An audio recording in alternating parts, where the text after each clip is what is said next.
Oke, di sini saya akan menjelaskan tentang rangkaian forward reverse pada suatu PLC.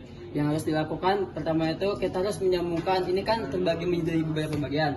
Kita harus menyambungkan terlebih dahulu antara positif dan negatifnya. Yang atas di sini kita menyambungkan positif, yang bawah di sini kita menyambungkan negatif. Nah, setelah itu kita harus juga mengetahui bahwasannya pada kode yang kuning tersebut ini merupakan inputan yang negatif, dan yang bawah tersebut yang merah dan biru ini positif. Nah, hal yang harus perlu kita lakukan pertama kali adalah kita harus memasukkan input terlebih dahulu. Input yang di sini itu inputnya negatif ke dalam COM. Dan yang kedua kita harus memasukkan input positif ke dalam COM yang bawah. Di sini. Nah, setelah hal itu dilakukan, kita tinggal memasukkan input dan output untuk push button. Pertama itu input 00. Yang pertama ini input 00 kita masukkan ke PB1 sebagai torque pada rangkaian forward reverse ini. Yang kedua itu input 01 kita masukkan ke PB2 sebagai PB off. Yang ketiga itu kita bisa lihat di sini ada 02, kita masukkan ke PB yang ketiga sebagai forward.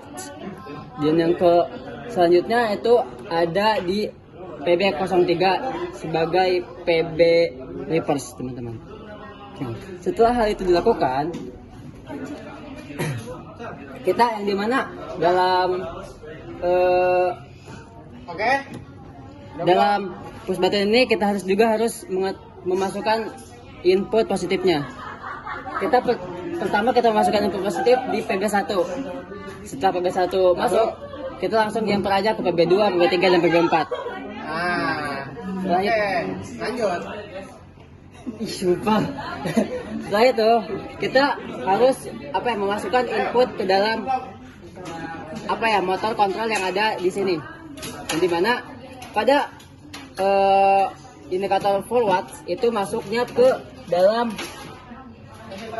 kode 02, dan reverse itu masuk ke dalam kode 03. Untuk KM1 ini masuknya ke dalam rangkaian ini masuk ke dalam 00. KM2 itu masuk ke dalam 02. Nah, setelah itu di sini juga kan ada sebuah lampu dan alarm. Nah, untuk lampu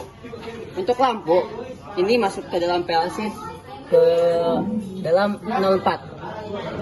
Dan yang kedua nih. Dan untuk alarm ini masuknya ke 05 gitu loh. Setelah itu, ini kan yang namanya lampu perlu yang namanya arus negatif. Arus negatifnya kita ngambil dari sini. Ini sudah tersambung karena di sini kita udah menyambungkan bagian yang ada di sini. Kita sambungkan ke alarm negatif, habis itu kita sambungkan lagi ke lampu 1 dan 2. Oke, sekian. Terima kasih. Assalamualaikum warahmatullahi wabarakatuh.